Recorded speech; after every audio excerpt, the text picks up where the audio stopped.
How to book Cebu Pacific flight. Susundan nyo lang po itong video. So, pumunta lang kayo sa Cebu Pac website or Cebu Pac app. So, kailangan nyo lang din po pumili ng one-way or round trip, destination Davao or Manila, for example. Then, kailangan nyo na ng date. At saka yung guest, adult, children, or infant, kailangan nyo ilagay kung ilan. So, pag search nyo ng price, makikita nyo yung available na prices.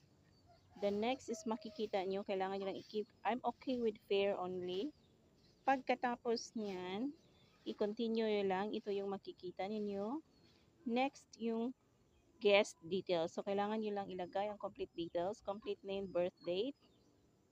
And then, kailangan ninyong contact information with your email and number.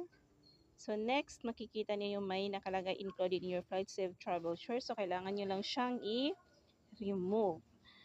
So, ang gawin nyo, kailangan nyo lang pindutin yung I don't need